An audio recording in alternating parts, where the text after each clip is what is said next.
hearty welcome to this topic, remembering or memory.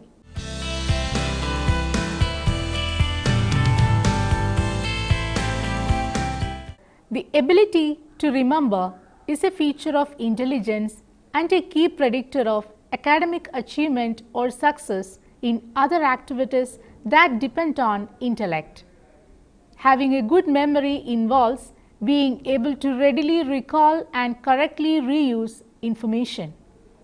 Learning, though occupies a significant place in one's life, will be futile if its products cannot be utilized in the future. Whatever is learned must be stored in the mind in order to be utilized whenever required. According to Ribbon, memory means the power that we have to store our experiences and to bring them into the field of our consciousness sometime after the experience have occurred. How do we remember? Models of memory. Several theories and models have been devised by psychologists to explain how we remember or how memory works. Some of these are briefly discussed here. Storage and transfer model. This model has been suggested by Atkinson and Shiffrin in 1968 and 1971. In connection with the working of memory, they have suggested three different memory storage systems: sensory stores, a short-term store and a long-term store. The process of memorization starts with the interaction of one's organs with one's environment. The sensory information is first picked up by the sense organs, then it travels through the nervous system and reaches the brain, which interprets it.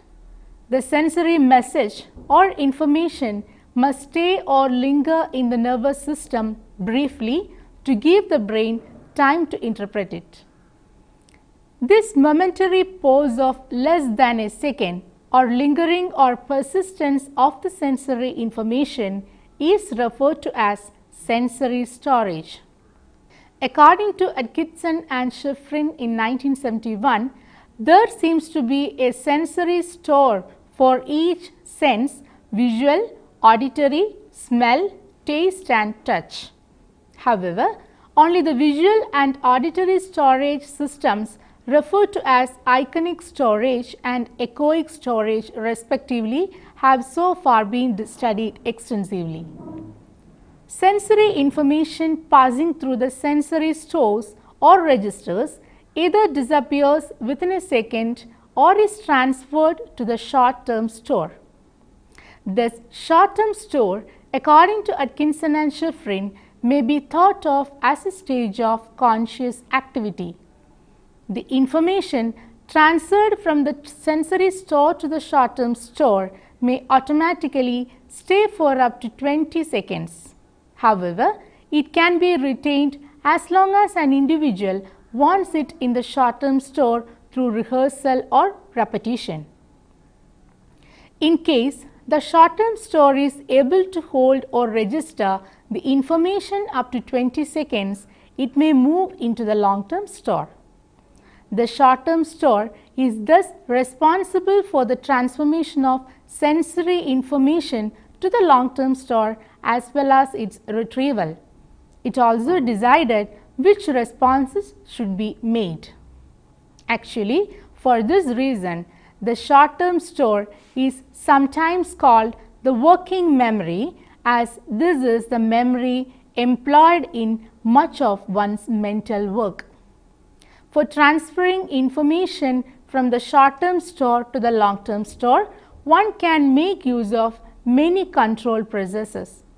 Rehearsal is one such process, while coding and other mental activities may aid long-term memory much more than simple repetition. In the retrieval, that is recalling what has been stored in the long-term memory also, various control processes and retrieval strategies like decoding of stored information are put into use in the short-term storage.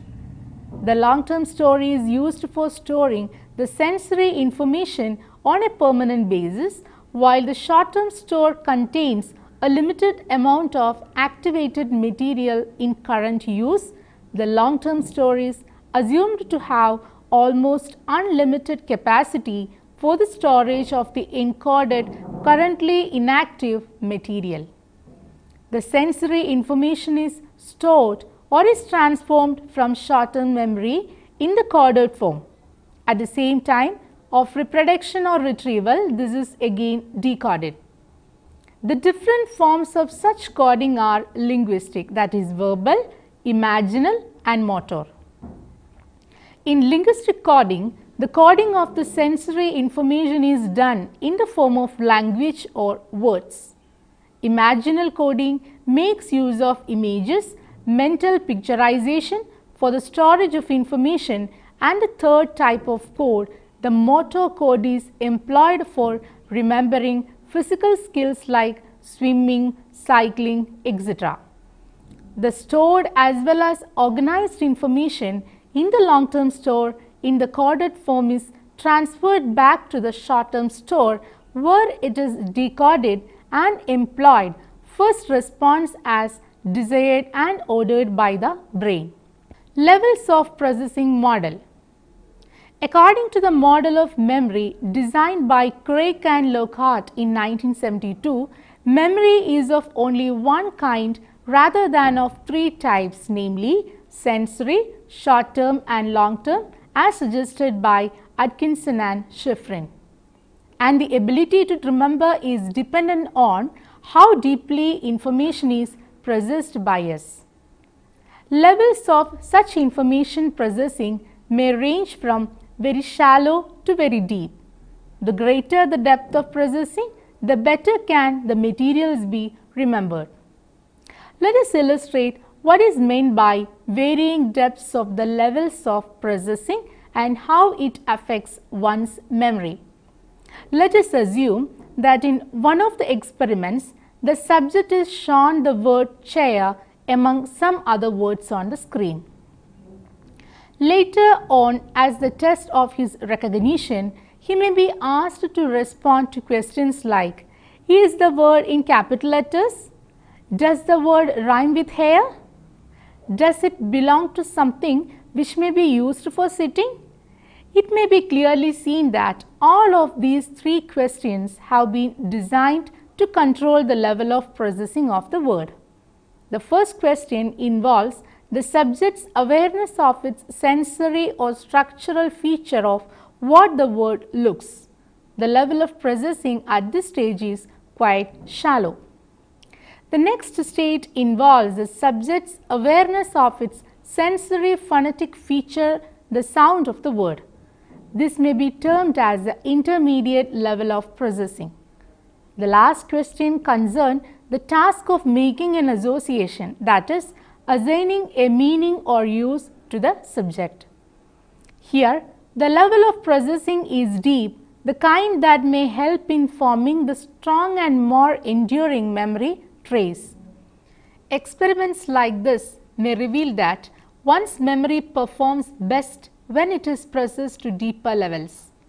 Apart from the memory of the verbal material, the theory of the levels of processing can be applied equally well to the memorization of non-verbal material. In one of their experiments, Bauer and Carlin in 1974 showed pictures of people to their subjects and asked them to determine the sex of those persons shown and assess whether they would like those persons. It was found that the subjects were able to remember the faces better when they processed the information related to the second question, that is judgment of attraction. It was obvious that in judging persons' likability, they had to quite deeper, that is semantic and meaningful processing than merely judging a person's sex, male or female. Types of memory. The broad classification of memory includes sensory memory, short-term memory and long-term memory. Sensory memory. It is also called immediate memory. It is a memory that helps an individual to recall something immediately after it is perceived. In this type of memory, the retention time is extremely brief, generally from a fraction of a second to several seconds. Old sensory impressions disappear as they are erased by new information. For example, we took up a telephone number from the directory and remember it. But after making the telephone call, we usually forget it. In this case, immediate memory is needed, which helps us to learn a thing immediately with speed and accuracy, remember it for a short duration and forget it rapidly after use. Short-term memory or STM.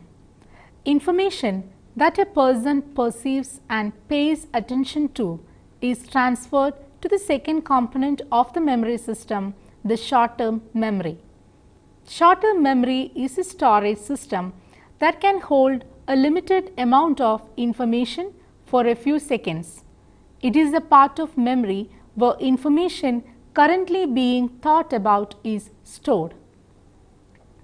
The thoughts we are conscious of having at any given moment are being held in our short-term memory.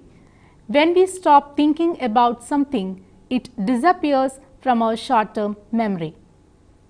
Information may enter short-term memory from sensory registers or from the third basic component of the memory system, long-term memory. Often both things happen at the same time. When we see a peacock, our sensory register transfers the image of the peacock to our short-term memory. Meanwhile, we may unconsciously search our long-term memory for information about birds, so we can identify this particular one as peacock. Along with that recognition may come a lot of other information about peacocks, memories of past experiences with peacocks or feelings about peacocks, all of which were stored in long-term memory but are brought into consciousness, that is short-term memory, by our mental processing of the sight of the peacock. One way to hold information in short-term memory is to think about it or say it over and over. You have probably remembered a phone number for a short time this way. This process of maintaining an item in short-term memory by repetition is called rehearsal. Rehearsal is important in learning because the longer an item remains in STM, the greater the chance that it will be transferred to long-term memory. Without rehearsal, items probably will not stay in STM for more than about 30 seconds. Because STM has a limited capacity, information can also be lost from it by being forced out by other information.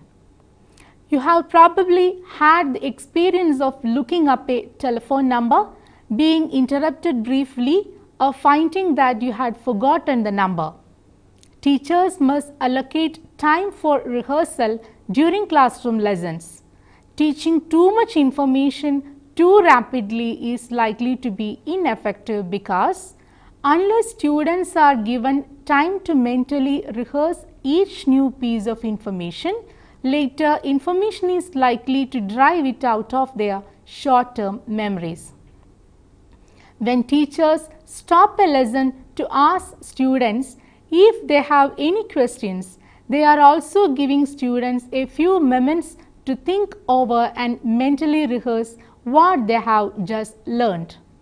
This helps students to process information in short-term memory and thereby to establish it in long-term memory.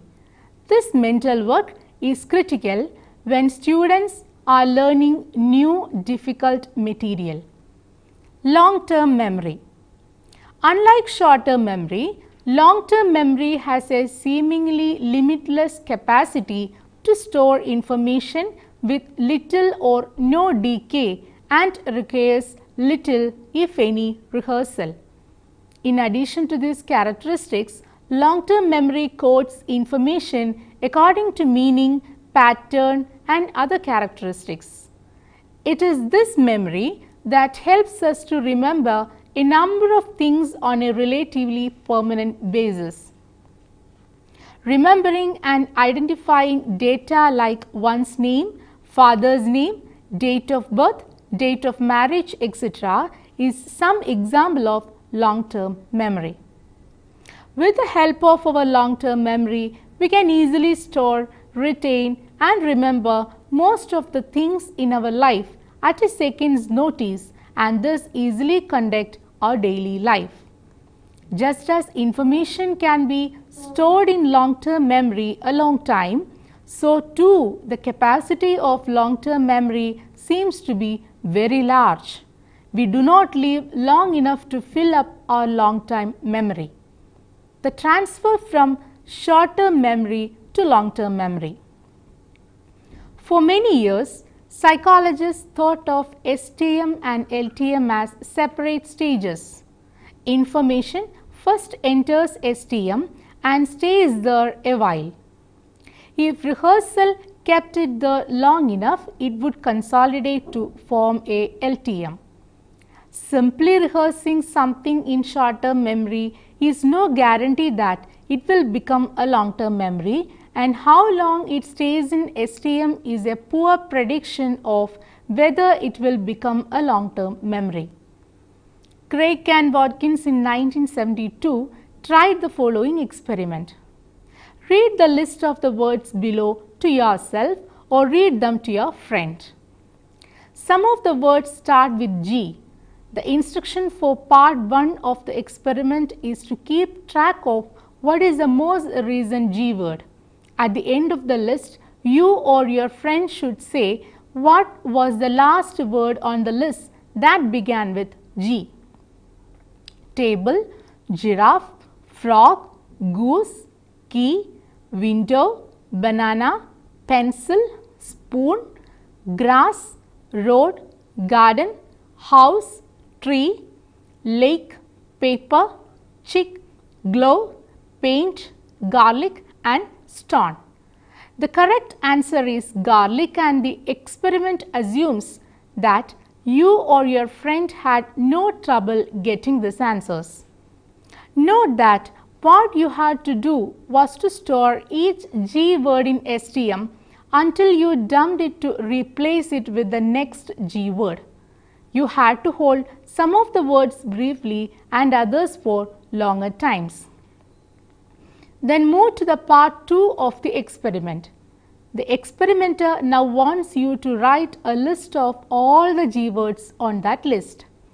The correct answers are giraffe, goose, grass, garden, glove and garlic. Considering the delay between when you read the words and when you recalled them, we have to assume you recalled them from the long-term memory. The question is, which terms made it into your long-term memory?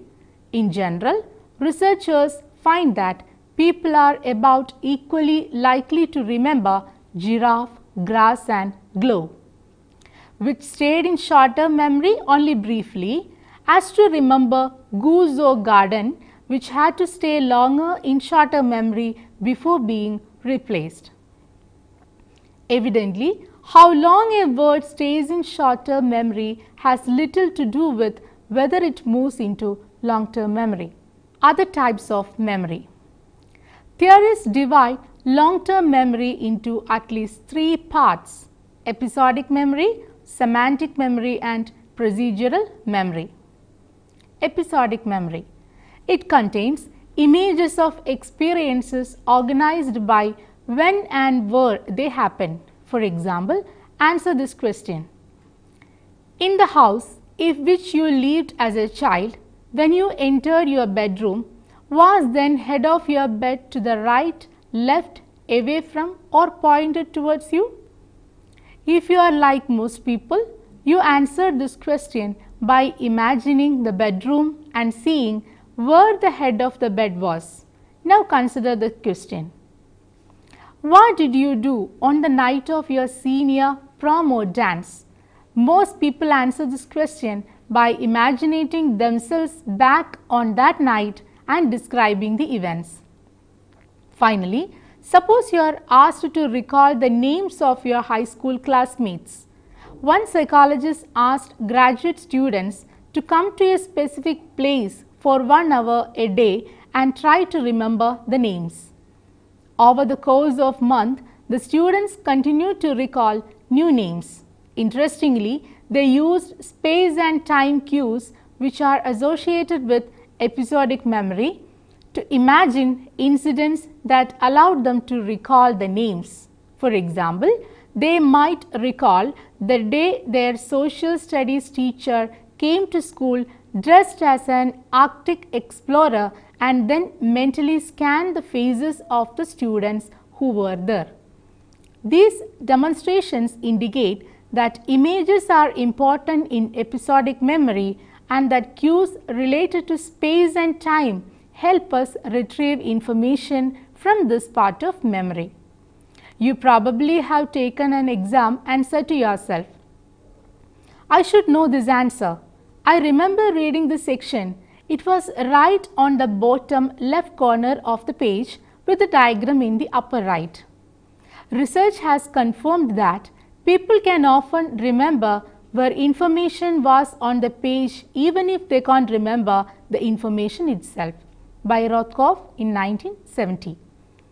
Episodic memories are often difficult to retrieve because most episodes in our lives are repeated so often that later episodes get mixed up in memory with earlier ones, unless something happens during the episode to make it especially remember. For example, few people remember what they had for lunch at the moment they hears about the Challenger disaster on when John F. Kennedy or Martin Luther King Jr. was shot, or at the moment they received a proposal of marriage may well remember. Semantic memory.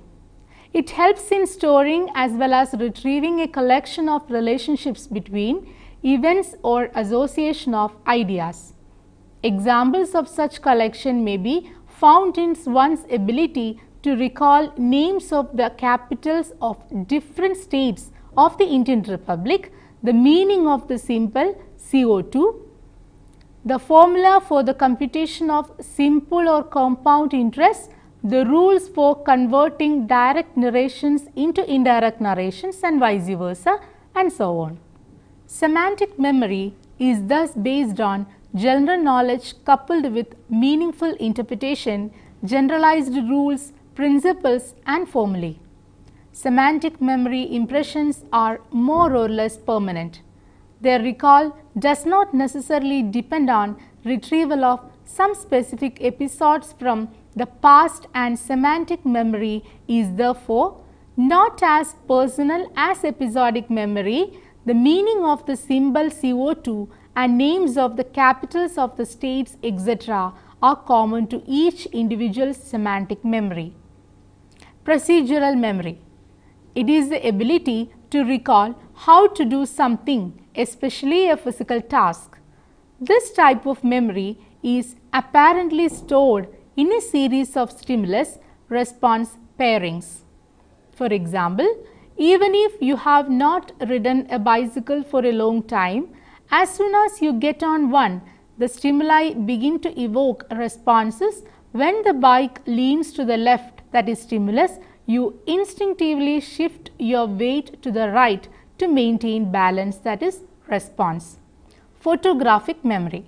According to Haber in 1979, the term photographic memory stands for a kind of memory possessed by an individual who can remember a scene in photographic detail.